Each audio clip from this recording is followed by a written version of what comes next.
Hello friends, हमने पिछले video में बहुत कुछ पढ़ लिया है। एक मोशन चैप्टर है हम लोगों का खत्म हो चुका है। अब हम लोग सॉल्व करेंगे उसके कुछ इन टेक्स्ट क्वेश्चन को। ठीक है, तो पहले पार्ट में जो इन टेक्स्ट क्वेश्चन है वो देखो क्या है। An object has moved through a distance. ठीक है, कोई ऑब्जेक्ट है जो मूव किया है एक डिस्टेंस से। Okay, no problem. Can it have zero displacement? तो पूछ रहा है क्या इसमें जीरो डिस्प्लेसमेंट हो सकता है। If yes, support your answer with example. तो देखो, डिस्टेंस तो ठीक है, डिस्टेंस कभी जीरो नहीं हो सकता, लेकिन अगर मैं बात करता हूँ डिस्प्लेसमेंट की, तो क्या डिस्प्लेसमेंट जीरो हो सकता है? बिल्कुल हो सकता है। कैसे? अगर मान लो कि मैं यहाँ से स्टार्ट करता हूँ, किसी पॉइंट से यहाँ से स्टार्ट किया, पॉइंट ए से पॉइंट बी पर गया। अब अगर मैं चाहता हूँ कि मैं वापस रिटर्न होके वापस पॉइंट ए पर चला जाऊँ, तो क्या हो रहा है यहाँ पे ना, कि मैं इनिशियल पॉइंट से वापस स्टार्ट करता हूँ और वापस घूम के उसी जगह पे आ जाता हूँ। तो ये हमारा फाइनल पॉइंट भी कहलाता है। और हम लोगों को पता है कि अगर आपको डिस्प्लेसमेंट निकालना होता है, तो आप पहले एक पॉइंट लेते हो, इसे हम लोग इनिशियल पॉइंट कहते हैं। यहाँ से आगे बढ़ते हो, ठीक है, और फिर वापस रिटर्न अगर यहाँ तक आते हो, तो ये हमारा फाइनल पॉइंट होता है। ठीक है, तो यहाँ से यहाँ तक का गैप अगर 5 मीटर रखो, और ये हम लोगों ने रखा है 3 मीटर। ठीक है, तो जो डिस्प्लेसमेंट होगा हम लोगों का वो कितना होगा, ये हम लोगों का डिस्प्लेसमेंट हो जाता है। टोटल 5 में से 3 माइनस करते हो, इनिशियल में से फाइनल माइनस हो जाता है, तो हम लोग कहते हैं कि ये 2 मीटर हम लोगों का डिस्प्लेसमेंट हो गया। ओके, अगर बाय चांस क्या है कि पूरा इधर जाता है, वापस रिटर्न होके सेम पॉइंट पर भी आ जाओ, ठीक है, तो इस केस में आपका इनिशियल पॉइंट और फाइनल पॉइंट सेम है, तो डिस्प्लेसमेंट जीरो हो सकता है या होता है। तो हम लोग कह सकते हैं कि अगर कोई भी ऑब्जेक्ट कोई पर्टिकुलर डिस्टेंस से ट्रेवल करता है, then it can have a zero displacement. Yes, if yes, support your answer with an example. तो एग्जांपल क्या दोगे ना, एग्जांपल सिंपल ले लो, एक सर्कल। बोलोगे कि an object is moving along a circle and starting point is a. If it completes one revolution, अगर ये एक चक्कर लगा के वापस सेम पॉइंट पे आता है, ठीक है। अब an object moving along a circle starts from point A and returns to the point A, then its displacement will be zero. तो डिस्प्लेसमेंट हो जाएगा जीरो। ओके, बट डिस्टेंस क्या हो जाएगा आपका, डिस्टेंस होगा आपका 2 पाई आर, जहाँ आर जो है वो सर्कल का रेडियस होता है। ठीक है, तो इसका आंसर तो हो गया। दूसरा आंसर हम लोग देखें, दूसरा क्वेश्चन का। A farmer moves along the boundary of a square field of side 10 metre. तो एक किसान है जो कि एक फील्ड अपने खेत के चारों तरफ घूमता है, और उस खेत का शेप दिया हुआ है स्क्वायर फील्ड में। ठीक है, अब कह रहा है कि वो इसके चारों तरफ चक्कर लगा रहा है। ठीक है, चक्कर लगाने में मान लो ये पॉइंट ए से स्टार्ट किया, यहाँ से इसने स्टार्ट किया, तो ये जो एक साइड है ना, यहाँ से यहाँ तक का जो साइड है वो है 10 मीटर। यहाँ से यहाँ गया, ठीक। अब वापस ये यहाँ से फिर ये भी 10 मीटर है, तो स्क्वायर है तो सारा साइड तो सेम रहेगा ना, 10 मीटर ही रहेगा। तो उसने एक चक्कर लगाने में, मतलब यहाँ से ये पार्ट और ये पार्ट और ये पार्ट, एक चक्कर लगाने में टोटल उसने 10 + 10 + 10 और +10 इतना डिस्टेंस कवर किया है।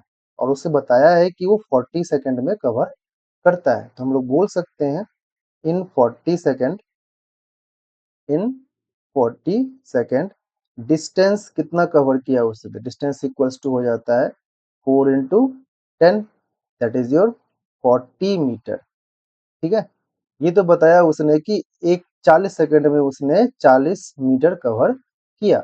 अब कह रहा है कि what will be the magnitude of displacement of the farmer at the end of 2 minutes and 20 seconds. तो कहानी आ जाती है कि अब आपको डिस्प्लेसमेंट निकालना है। तो डिस्प्लेसमेंट के लिए चाहिए आपको इनिशियल और फाइनल पॉइंट। तो इनिशियल पॉइंट तो हमें पता है कि पॉइंट ए है इनिशियल पॉइंट, लेकिन फाइनल पॉइंट हमें पता करना है कब, 2 मिनट और 20 सेकेंड के बाद। तो हम लोग देख लेते हैं कि 2 मिनट 20 सेकेंड को आप किसमें कन्वर्ट कर सकते हो, सेकंड में कन्वर्ट कर दो ना।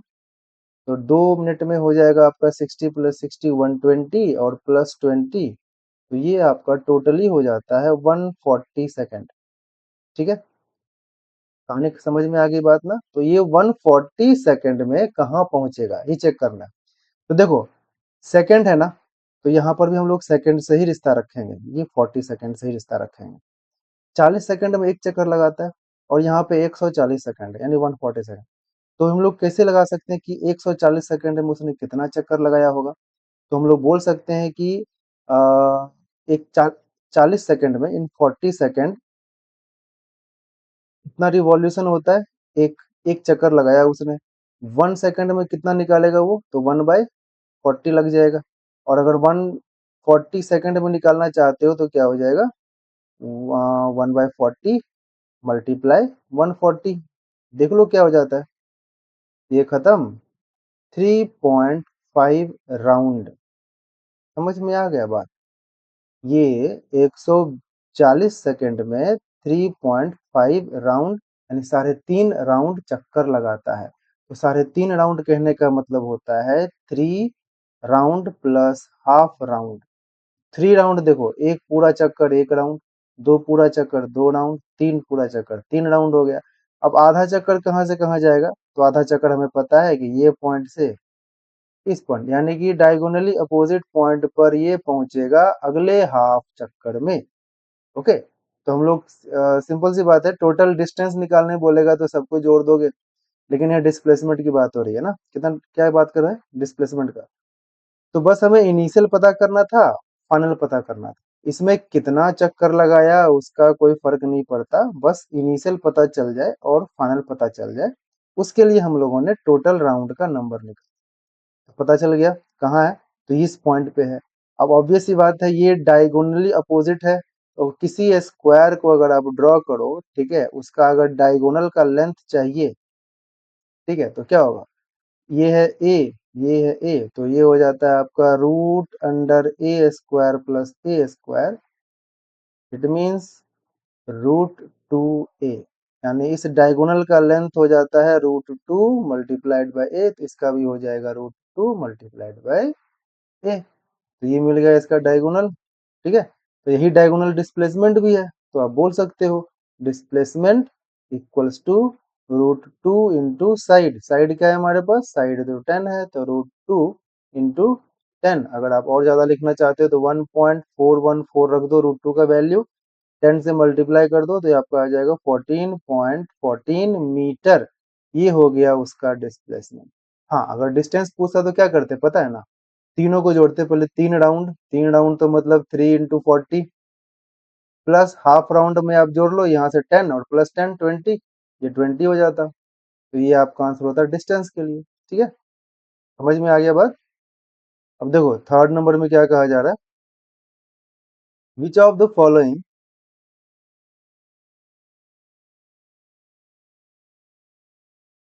Which of the following is true for displacement. ठीक है, सिंपल सी बात बताना है। डिस्प्लेसमेंट हम लोगों ने पढ़ा है ना, क्या ट्रू है? पहला नंबर पढ़ते हैं, इट कैन बी जीरो। क्या डिस्प्लेसमेंट जीरो हो सकता है? बताओ। Sorry, it can not B zero. क्या डिस्प्लेसमेंट जीरो कभी हो ही नहीं सकता? इम्पॉसिबल। क्योंकि अगर आप इस पॉइंट से स्टार्ट करो, इधर गए इधर गए इधर गए, सब कुछ करने के बाद अगर आप सेम पॉइंट पर रिटर्न आ जाते हो जहाँ पे इनिशियल और फाइनल पॉइंट सेम होता है, ठीक है, तो हम लोग कहते हैं कि वहां पर डिस्प्लेसमेंट जीरो होता है। तो इस स्टेटमेंट को तो हम लोग कहेंगे कि नॉट ट्रू, ये तो सत्य नहीं है। ठीक है, क्यों सत्य नहीं है? क्योंकि बोल सकते हैं if final and initial point are same. तो अगर तुम ये रीजन दोगे, रीजन तो देना है ना, if initial point if initial and final point are same, ठीक है, then displacement is equal to zero. पहला क्लियर हो गया। सेकंड देखो, it's magnitude is greater than distance. क्या कभी पॉसिबल है? अब अगर मान लो कभी भी संभव नहीं, बिकॉज डिस्टेंस जो है वो शॉर्टेस्ट डिस्टेंस है, डिस्प्लेसमेंट जो है वो शॉर्टेस्ट डिस्प्लेसमेंट है। ठीक है, डिस्प्लेसमेंट क्या है? शॉर्टेस्ट डिस्टेंस,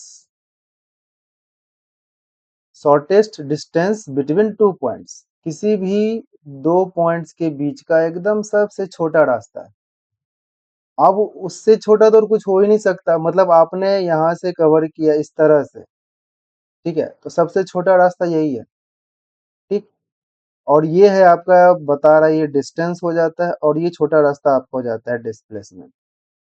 ठीक है, तो डिस्प्लेसमेंट जीरो हो क्या बोला जाए, डिस्प्लेसमेंट डिस्टेंस के इक्वल तो हो सकता है समटाइम्स, अगर दोनों ही मतलब अगर ऑब्जेक्ट स्ट्रेट लाइन में मूव कर रहा है तो इस केस में डिस्प्लेसमेंट का magnitude will be equal to distance, ये हो सकता है।